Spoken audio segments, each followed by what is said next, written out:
स्वागत है आपका ब्रेक के बाद। हमारे साथ हैं अर्जुन मुंडा जी, पूर्व मुख्यमंत्री झारखंड। मुंडा जी, टाटा सबलीज मामले की अगर बात करें, कुछ आरोप आप पर भी लगे थे, क्या भूमिका रही थी? तो सबके सामने है, पब्लिक डोमेन में,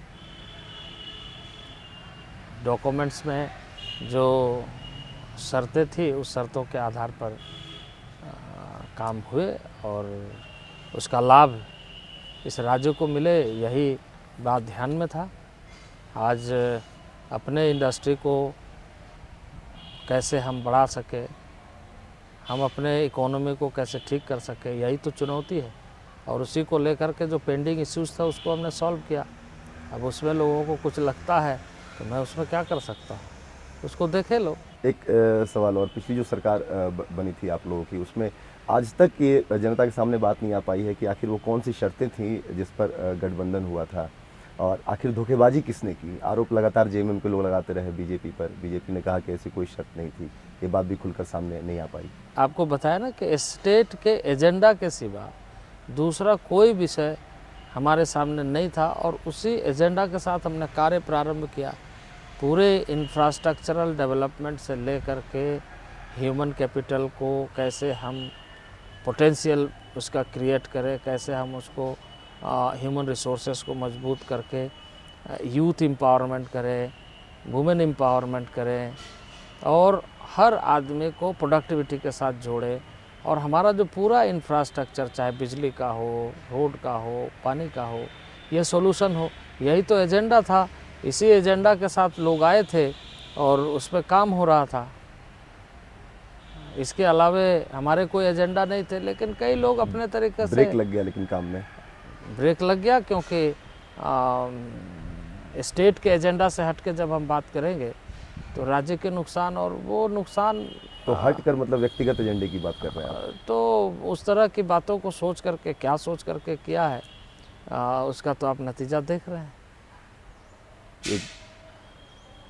फिर इन लोगों ने सरकार बनाया है, अब उनकी क्या एजेंडा है आप देख लीजिए। आपस में लड़ाई चल रही है। खैर चलिए, 12वीं पंचवर्षीय योजना का दूसरा वर्ष चल रहा है। कौन कौन सी प्राथमिकताएं थीं और झारखंड को कहाँ पाते हैं आप?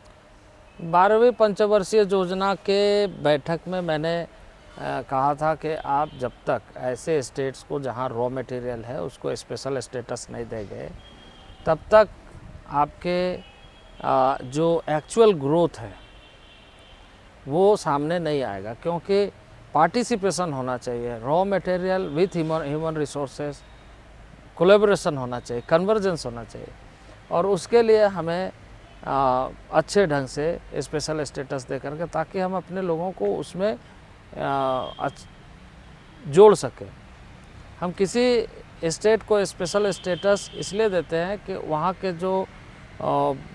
के जो पोटेंशियल है उसको ज़्यादा से ज़्यादा क्रिएट करके नेशनल ग्रोथ में हम उसको जोड़ सकें।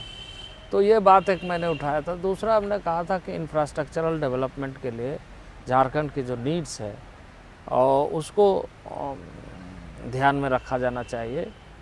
भारत सरकार ने कुछ बात सतही तौर से माना, लेकिन स्पेशल स्टेटस तो पॉलिटिकल एजेंडा के रूप में लोगों ने कोशिश किया उसको ये करने का, और कुछ लोग पॉलिटिकल एजेंडा के रूप में यूज़ भी करना चाहते हैं। सवाल वो नहीं है, सवाल ये है कि ये राजनीतिक मुद्दा सिर्फ नहीं होना चाहिए। ये मुद्दा है स्टेट में रहने वाले तमाम नागरिकों को समुचित अवसर कैसे उपलब्ध कराई जाए, ये बात तो झारखंड आंदोलन की लड़ाई से आप लड़ रहे हैं। आखिरी सवाल आपसे मैं कर रहा हूँ। 3 बार राज्य के मुख्यमंत्री भी रहे। अर्जुन मुंडा के रूप में एक अर्जुन मुंडा इस राज्य को कहाँ ले जाना चाहते थे, कहाँ है राज्य अभी? देखिए, जनरेशन ट्रांसफॉर्म होता है। सिर्फ ये नहीं है कि हम इस समय 5 साल के रिजल्ट को, बल्कि हम स्टेप्स को देखते हैं और उसके अनुसार हम आगे काम करते चले जाते हैं।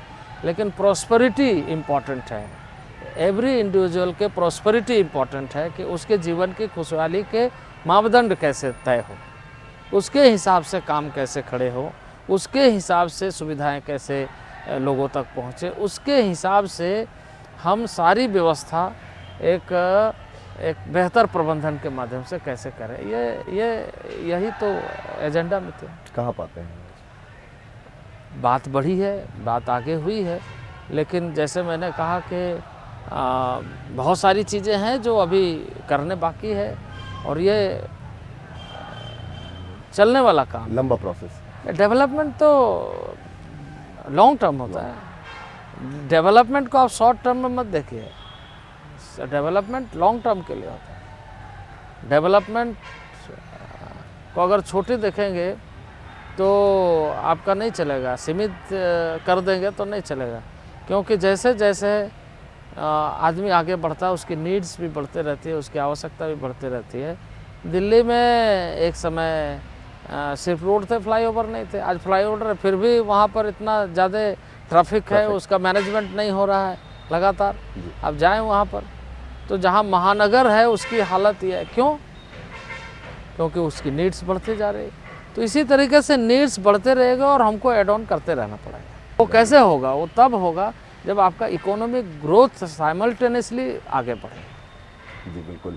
चलिए, बहुत बहुत शुक्रिया आपका हमारे साथ जुड़ने के लिए, हमारे टू द पॉइंट पे बात करने के लिए। तो ये थे अर्जुन मुंडा जी। अगली बार फिर मुलाकात होगी एक नई हस्ती, नए शख्सियत के साथ। तब तक नमस्कार।